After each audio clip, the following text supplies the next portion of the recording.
said that the idea of a BL isekai was great, but the recent attempt at it that I made an entire video on was trash? Well, I think I got my wish. Hello, my gays and weebs. Have you ever read or watched something with a plot so cliche and a main character so OP that your cultured weeb brain was unable to prevent yourself from writing a scathing comment about how blah this form of media is? But then at that exact moment you choke on a snack that you were eating and then find yourself transported into the story that you were complaining about, only to take a look at yourself and find that you have not become the OP protagonist, but instead the villain who ends the story getting brutally tortured for all the horrible things he's done to the protagonist in the past? Well, if you answered yes to that very long and rambling question, you might be the main character of the Chinese BL web novel, Scumbag Self-Saving System, by author whose name I can't pronounce, so I'm gonna put it on the screen right now. The series was recently adapted into an anime, and of course no one fucking told me about it, and I had to find out on my own by looking at Nendroids on the Good Smile Company's Twitter. Until a few days ago, I didn't even know that Chinese BL web novels existed, mainly because until recently, my perception of anime was very much just whatever comes out of Japan, which is kind of narrow-minded, especially considering all the manga that are now being adapted into anime and are all pretty good. So, the show is not Japanese, it is Chinese. And it's also not the only one that's been made so far. The anime adaptation of one of this author's other web novels already has 2 seasons with a 3rd on the way, and their 3rd web novel is currently being made into an anime right now, which I might end up making a video on too, but I haven't exactly started it yet because everything in my life has been paused since finding Scumbag System. But before I get any further, since I feel like there has to be at least someone else thinking this. Yes, the premise alone is very similar to another isekai anime that came out fairly recently. Both Scumbag System and My Second Life as a Villainess have the main character taking the form of the villain of a form of content that they have experienced before. I don't know why I said it like that. In the Villainess one, it is a otome game in Scumbag System. In the original web novel, it's more clear to be a web novel. In the anime version, I was a little confused whether it was an actual web novel or like a visual novel, but that might have just been on me because the intro is very fast. Both also sort of have the protagonist of the original story falling for the antagonist slash main character of our story. However, in execution, both shows go in a very different route and lead to very different but both very enjoyable shows. And now, since Scumbag System is the gay version of this concept and My Life as a Villainess seems to be the bi version, I will be patiently waiting for the lesbian rendition to complete the trilogy.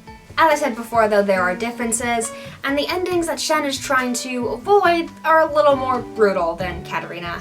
And while like My Second Life as a Villainess, Scumbag System does have great comedy, with the game system itself that was created when he entered this web novel, preventing him from doing certain things that would make saving his skin a lot easier. This is also significantly darker and a lot angstier at times. Things keep like falling in my eye.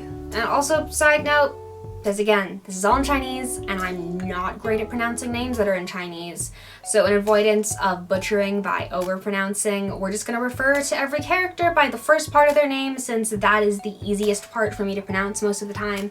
So our isekai boy is Shen. This is his full name, and I could pronounce it if I tried, but again, I don't want to butcher it, so we're just gonna go with Shen, and the story's original protagonist is Lu.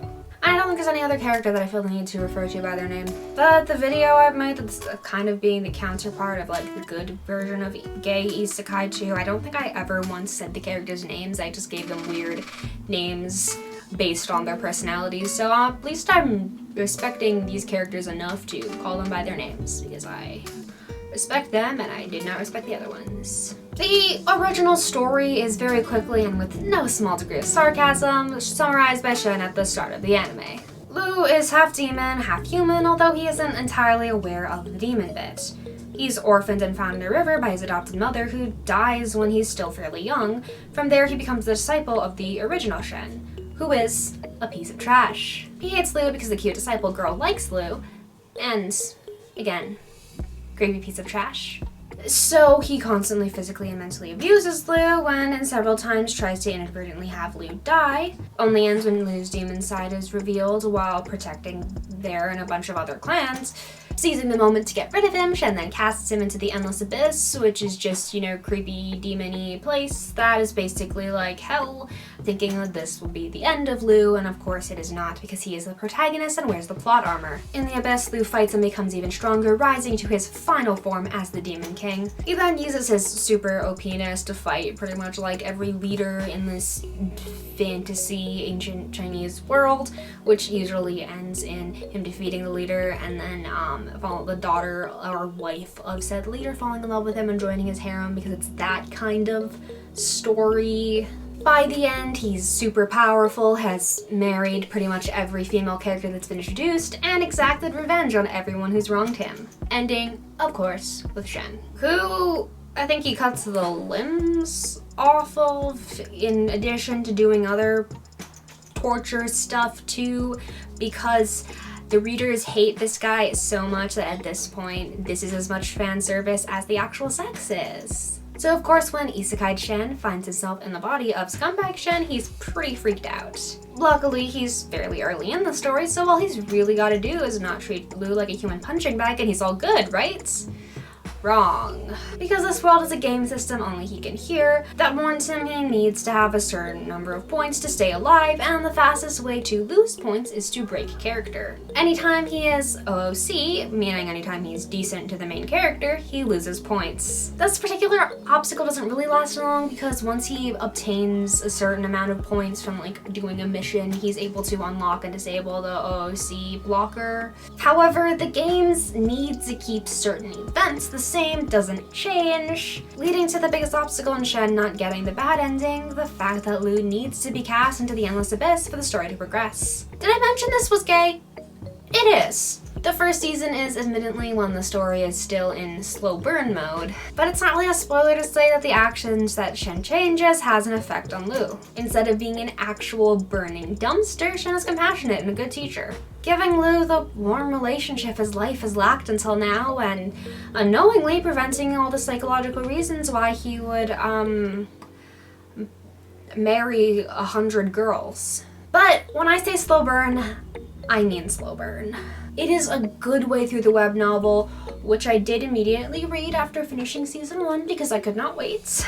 That feeling is even get addressed to begin with. Although to our BL-loving readers, we can already understand what the main characters might be a little too dense to recognize. But since the first season is only 10 episodes and covers about 20 of an 80-chapter story, while it is focused on the relationship, said relationship hasn't become romantic. Still, that's not to say we're not starved for romance. All slow burns have the intent to torture us slowly, but it is not without setup to the inevitable culmination. There's an arc the first season covers that I really like, where Lu gets stuck in this place called the Dreamscape. Basically a world within his dreams where he's forced to relive painful childhood memories. In the original story, it's one of the girls that he has a romance with that stuck with him, but to Shen's surprise, and of course, none of ours, instead he accompanies him and must be the one to get through to Lu when he is caught up in the nightmare. And when Lu's eventually confronted by the dream demon himself, it's Shen, of course, who is held hostage. The story is great. The web novel, which again I read in translation, reads like a good fanfic mixed with an actual book,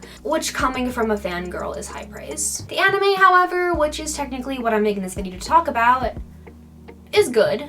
It's not perfect. The animation takes some time to get used to. The OP is a slap, but is kind of more of an official AMV than an actual opening, since all of the clips shown are clips from the show. I think all that is more of a budget issue, and what the creators did with the budget they have makes it easy to overlook. Comedy, again, is great. The MC is constantly arguing with the game system, pointing out flaws in the game's plot, and generally just breaking the fourth wall. And the emotional parts are emotional. You care about what happens to these characters. The first episode that makes up season 1 really feels like a setup, one that I hope will pay off in future seasons. However, the ending is a little abrupt. I noticed this in each episode where the cliffhangers felt a little less intentional and more just there, which didn't bother me because I watched it all in one sitting, as the weeb I am. But when you're anticipating some sort of climax for the end of a 10-episode season, but instead we're mid-arc and it just kind of ends, it feels a bit like this anime is blueballing me. Was it enough to make me dislike it? No. But would I have appreciated more of an ending or a to be continued? Yeah. Especially since where they capped off was right before the events that lead to Lou possibly being cast into the Endless Abyss. So instead of finding out whether or not Shin's actually gonna throw him or how that even is gonna go down, we're left with a couple of scenes before that happens. All in all, this has potential, and I'm really excited to see where it goes. After reading the web novel, I will say that the anime is a solid adaptation, and I'm hoping that the next season, scheduled in 2021, will give the creators a little bit more money to work with so that they can settle out those issues and accentuate the things that they did right. Until then, I do very much recommend this for anyone looking for a fun but still kind of dark gay ride. I usually point out when I feel like content, especially anime, is fetishizing the idea of gayness in order to pander to certain demographics, and I really don't think that this is doing that. I think it's something that fangirls are definitely gonna love, and maybe more straight girls will end up watching and enjoying it than members of the LGBT community, but I think it has something for both groups and is genuinely a good story. It also has plot and not just like romance antics, which I will say is a lot harder to find in BL and yaoi than it is for Yuri or straight romance anime. So that has been my obsession for the past few days. And in case anyone's wondering, the Nendroids that are technically what got me started on this rabbit hole are in my pre-order cart, and my wallet is crying. But they're so cute and I need them. That's all for this one. I'm happy to hear what you guys thought of this video, or if any of you have actually read the web novel or watched the anime, what you guys think of it. Let me know in the comments below. Why do we always say comments below as if there's comments above and we need to specify we're talking about the ones below? Anyway, I will see you guys in the next video. Well, I won't see you, you'll see me because that's how this works. Bye.